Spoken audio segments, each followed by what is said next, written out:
Namaskar. Today we will study microprocessor. So what is a microprocessor? Microprocessor is a programmable device that takes in numbers, process on them, then which produce result. So microprocessor is actually the central processing unit of a digital computer. So as we know, computer became an essential tool in our day-to-day life. We are using computer everywhere, at home, and in office, school, banks, airport, railway station, everywhere. It is being used everywhere. So computers is having components like input device, output device, memory, and then processor. This is the processor in which generally arithmetic logic operations generally perform. Whenever the central processing unit of a digital computer that is built on a single IC chip, that is called as a microprocessor. Micro means small, processor means which processes.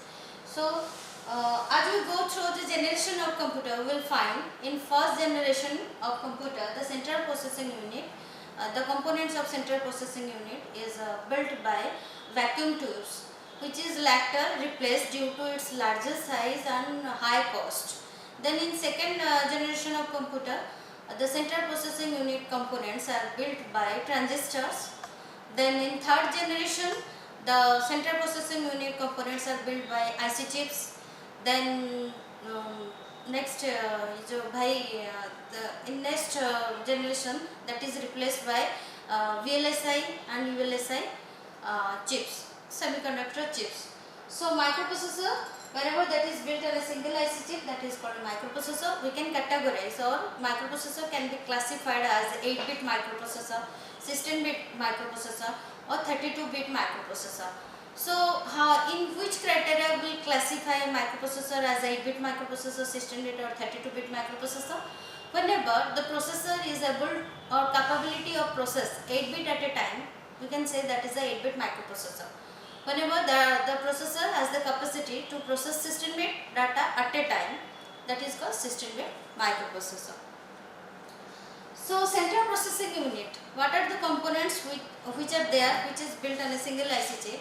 Within central processing unit, we have the components like control unit, arithmetic logic unit, then memory so this is the central processing unit in which arithmetic logic unit is there, control unit is there, and other registers are there. Some registers are general and special purpose register. Apart from that, accumulator is also there within the central processing unit. So here you can mark here, this is the microprocessor, arithmetic logic unit. The function of this arithmetic logic unit to perform arithmetic and logical operations. So this is the control unit which controls all the components of that central processing unit, and here is a register.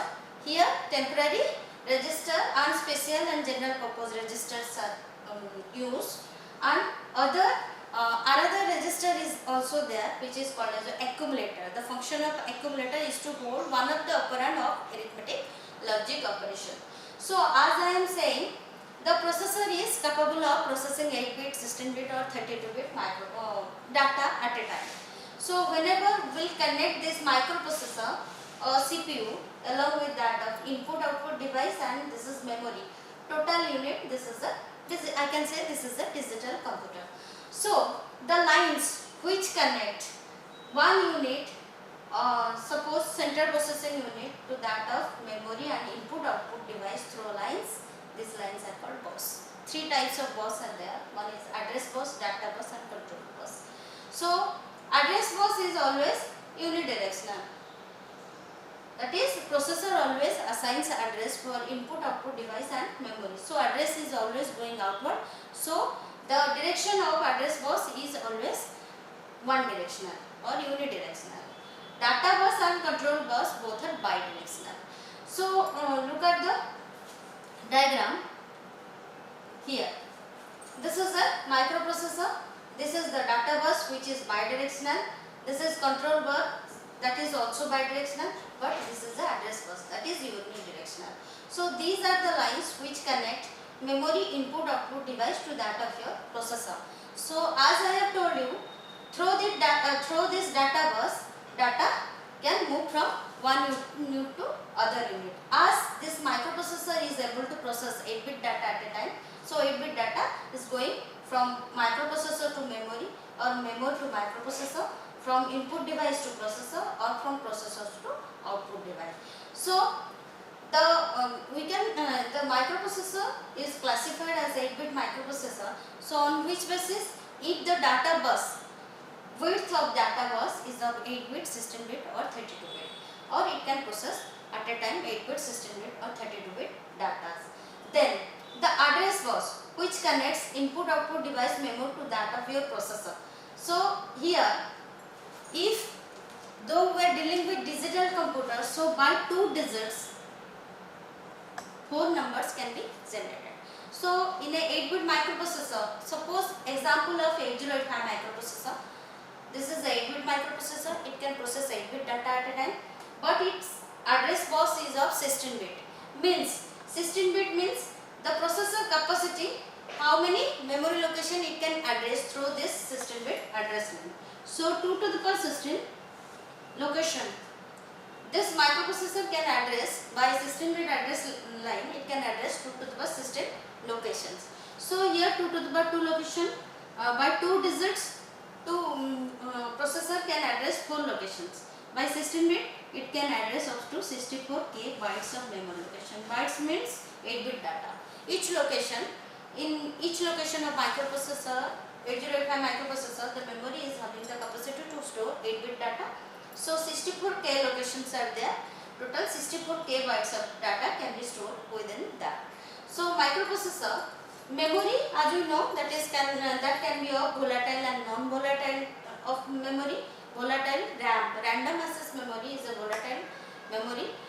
The power, whenever power loss will be there or power failure will be there, data will be lost in case of RAM, random access memory. But that is read writable memory. The programmer can write into that, can read from that also. But around read only memory, the data can be stored once. Repeatedly the data can be read, but you just can't change any data once this is written into the read only memory. So data, this is input device. What are the input device? Keyboard, mouse, they are coming under the category of input device.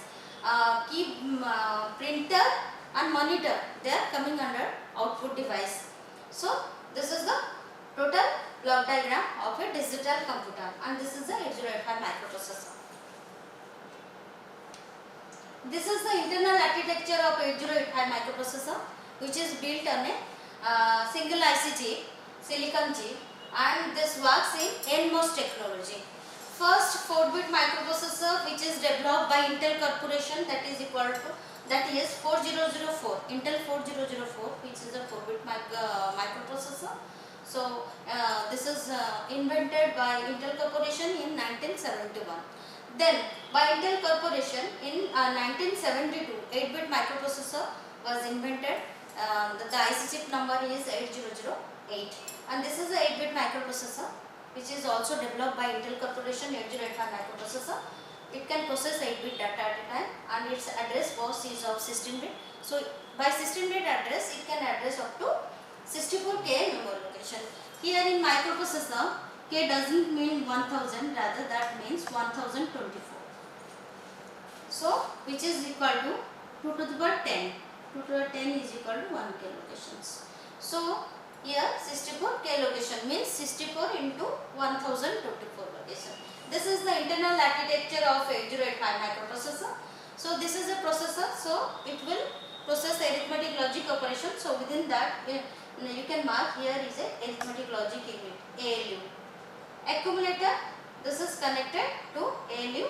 So this accumulator always holds one of the operand of arithmetic and logic operation. And this is temporary register which holds the operand temporarily. And this is a clock register. Generally here 5 flip-flops are set or reset according to the condition which arises after arithmetic logic operation.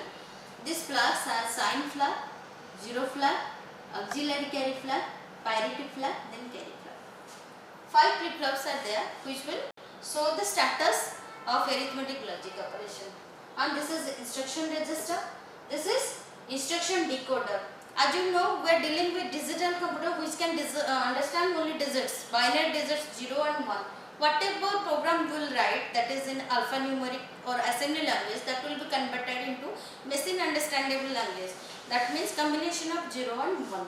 So whenever programmer will write any program, that will be stored in memory. One by one instruction will fetch by processor, then that will be decoded, then that will be executed, then processor will go for next instruction. So here, as you can mark here, 6 general purpose registers are there. They are B, C, D, E, H, L. Each having the capacity to store 8-bit data at a time. If we want to store 16-bit data at a time, we will take the register pairs. So valid register pairs are BC, DE and HL. We just can take any combination randomly. Rather valid register pair. That means if we write the higher 8 bit at B register, then we have to store the lower 8 bit at C register. So BC register pair is taken as register pairs like DE, HL.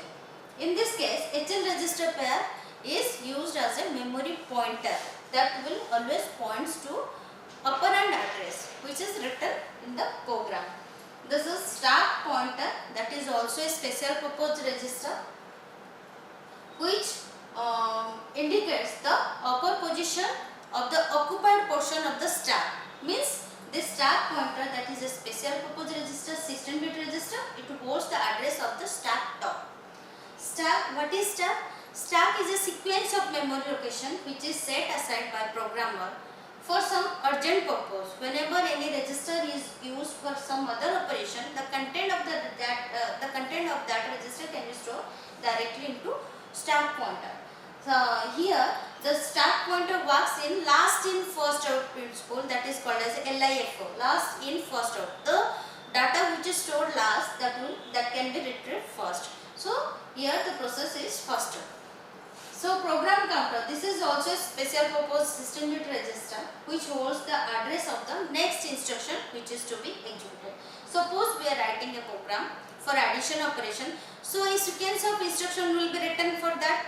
So instruction means, what do you mean by instruction? Instruction is a command given to computer to perform certain operation on given data. Means will command the computer to perform certain tasks, like will command the computer to perform addition operation, subtraction operation. For that we will write a program.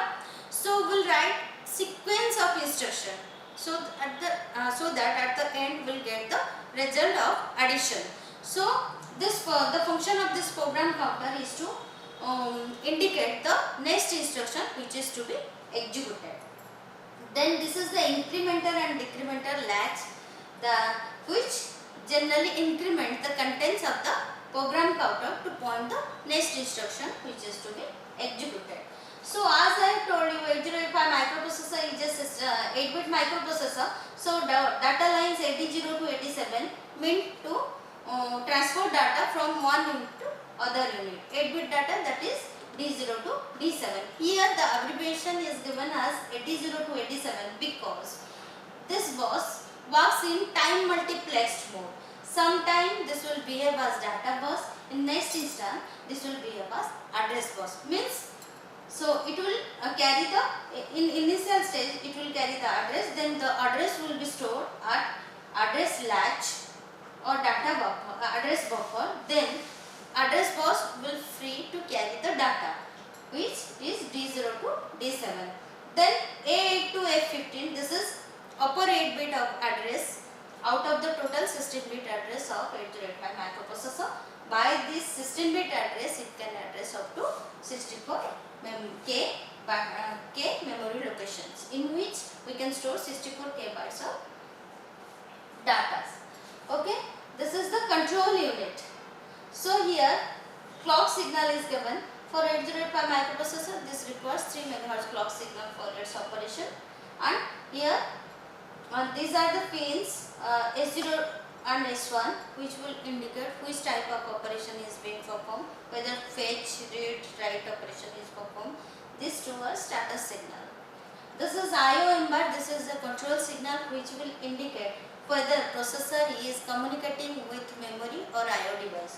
When this signal is low, processor will communicate with memory. Whenever this signal is high, processor will communicate with I/O device. And this is reset in, reset out. Reset in pin and reset out pin. And here are the interrupts. 5 interrupts in 8085 microprocessor. They are INTR, RST 7.5, 6.5, 5.5 and trap. Out of this 5 interrupts, trap is a non-maskable interrupt which can be enabled or need not be disabled. So other interrupts can be enabled or disabled by executing a SIM instruction, set interrupt mask. By executing that instruction, individual interrupts can be set or reset, enable or disable. So out of these interrupts, trap is having the highest priority and INTR is having the lowest priority. Out of that, whenever this instruction RST 5.5, 6.5 and 7.5 trap that will occur, the processor will just finish the current instruction and that will attend the interrupt which is coming, and program execution will automatically shift to a location. So though this is having a particular direction for executing the program, these are called vector interrupts. So this is about 8085 microprocessor. So today we have covered what is microprocessor. Microprocessor is the central processing unit of a digital computer which is built on a single IC chip. Then we came to know what is bus. They are the lines which connect one unit of digital computer to that of other unit. And we know we have 3 types of bus: address, data and control bus, out of which address bus is unidirectional, data and control bus they are bidirectional. So then how we can categorize or how microprocessor can be classified as 8-bit microprocessor, 16-bit microprocessor or 32-bit microprocessor. By how we can classify that? By how many bit it can process at a time. Okay, so on that basis the data bus width is also decided, means by viewing by going through the one length of data bus we can say whether this is 8-bit, 16-bit or 32-bit microprocessor. Then what is the memory address capability of a microprocessor? So the address bus width decides what is the capacity of a microprocessor to address how many locations. So like 8085 microprocessor is having a 16-bit address line. So by 16-bit address line it can address up to 64K memory location. These are some questions related to topic what is microprocessor. So we have discussed. So what do you mean by bus? These are the lines which connect one unit of computer to that of other unit. Why address bus is unidirectional? Because address bus is always address sent by the processor only. So from processor to outside, to maybe to input output device to or memory. Address is always going from processor to outside, so that is always unidirectional. How this is 1 megabytes of memories can be addressed. So 1 megabytes of memory can be addressed by 2 to the power 20 address line. So 2 to the power 10 address line will can address up to 1K memory location and 1 mega M. This is 1 megabytes of memories can be addressed by 20 address line. So next is 8085 microprocessor is called a 8-bit microprocessor because it can process 8-bit data at a time. So if you have any query regarding this topic, you can contact me on my WhatsApp number 8456 00 9999.